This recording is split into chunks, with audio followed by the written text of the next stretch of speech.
So this is from AF Post. So we'll just go to this one first. I'll go to the article. Son of Israeli diplomat receives no jail time and is allowed to flee to Israel after running over a police officer in Florida. When I first saw this, obviously it kind of bothered me a little bit because I'm somebody who's been victim of just some ridiculous and egregious over administrating of law when it comes to policing, just kind of just some ridiculous instances.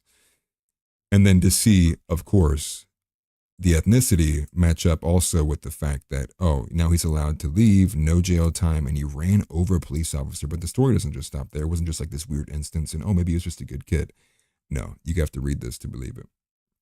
Now, forgive me because this is awful. This ad blocker needs to go away. I need to make this a bit smaller. Here we go. Okay. So Israeli teen, man, I can't make that put on screen whatsoever. Oh my gosh. This is a massive ad. Well, no, I can get rid of this. Either way, go ahead and just move myself and make it easier. Avoid worrying about that. Israeli teen whose motorcycle struck Sunny Isle cop gets no jail time, headed to Israel, of course. The drawn-out saga of an Israeli consular's son charged with driving his motorcycle into a police officer neared conclusion Wednesday when a judge was informed the 19-year-old completed terms of a plea deal with the state and was leaving for Israel later that evening. Just insane. And I'm saying that also from somebody from the perspective of someone whose brother is currently dealing with an issue with the state as well. And it's kind of been eye-opening to see how all of these little kind of just differences that can change from, well, if you did this and you did this, well, then this would be a 90-year sentence. But if you did this and did this, it'd be eight months. And it's like, wait, what? Those are like the same exact charges, and not to be specific. But the article continues. It says, late last month, after writing a letter to injured Sunny Isle Beach police officer Ruben Zamora that was filled with apologies and lessons learned, Avraham Gil told the court that after a significant wake-up call, he decided to actively serve in Israel's military.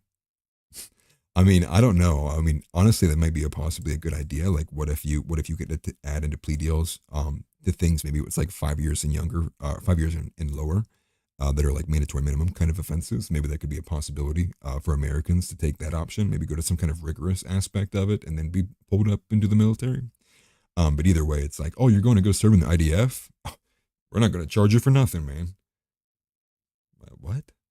Like, how does that make sense? It just doesn't. It's just odd. It's just weird. But he goes on. The state then agreed to an unusually lean punishment. No prison time if Gil attended traffic school, completed 100 hours of community service, agreed not to drive. I mean, yeah, just don't drive, buddy. I got it. Like, okay, yeah, we're going to take his word for it, man.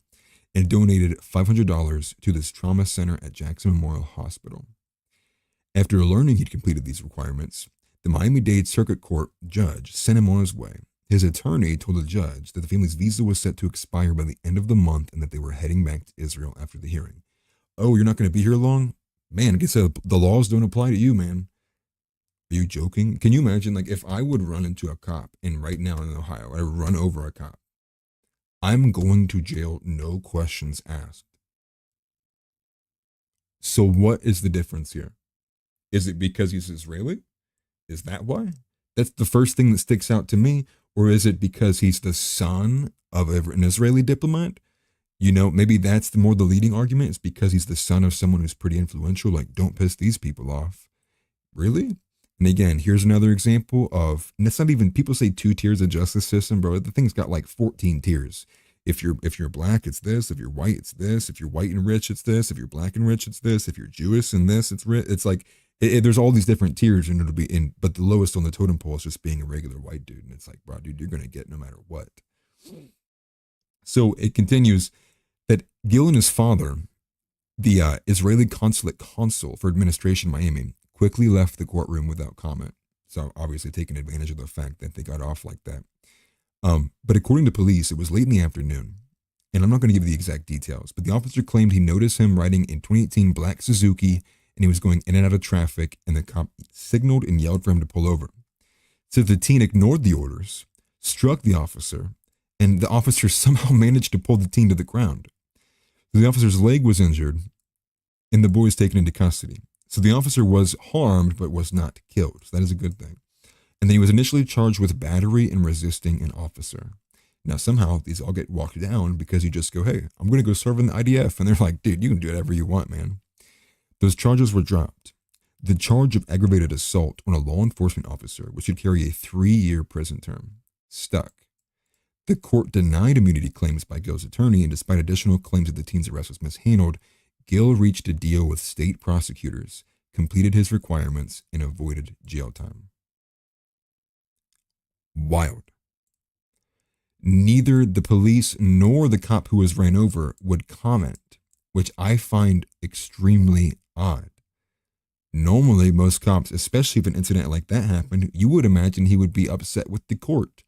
Because this is the reason why these things happen to officers, because courts just let people off and don't actually give them punishment that would be befitting to the crime. But no comment? Really? It smells to me like somebody got paid off to keep their mouth shut. And what's insane too is this is the part that kind of takes out the story a bit, which is the fact that it turns out that it wasn't the first confrontation with the cops. A month earlier, on New Year's Eve, he was stopped by a Miami Shores police officer, also for allegedly speeding and careening in and out of traffic. The officer said that he had a cover on his license plate that said, "Please chase." The officer eventually let him go after learning of the teen's father's job with the Israeli Consulate General's office in Miami. And no, this article is not written by Nick Fuentes. This is a copy and paste on MSN from Miami Herald. Even these people are running out the opaque nature of the fact that it's just like, oh, he works for the Israel, his dad works for who? Oh, dude, don't mess with him. Now, what he did say, though, was that he did write this letter to this cop, apologizing, and he said he regretted any harm he may have caused and was sorry for his poor judgment. That part may be true.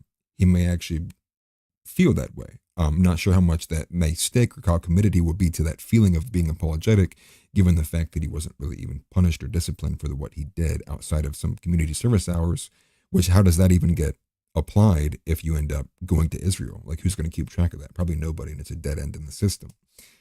But he even writes, "Please know that I'm dedicated to making amends and moving forward in a positive direction." He said, "Please pray for me."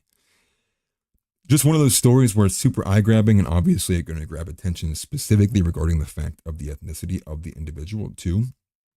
And obviously that's why it picked up my attention too, but more so because his dad was an ambassador for Israel. I think less so it's because, oh, he's Israeli, that's why. It's like, no. I think more specifically it was because his dad's got some sway, and his dad said, "You're not doing this to me." It seems to me and reads to me like the money maybe possibly exchanged hands. It just reeks of some kind of just injustice like that or corruption like that, particularly the fact that the cop who was ran over had no comment. I just, it's one of those things that just like, that's insane. And the story is about 6 days old, at least that's what it says in the byline there. One of those stories that just is like, I really wonder,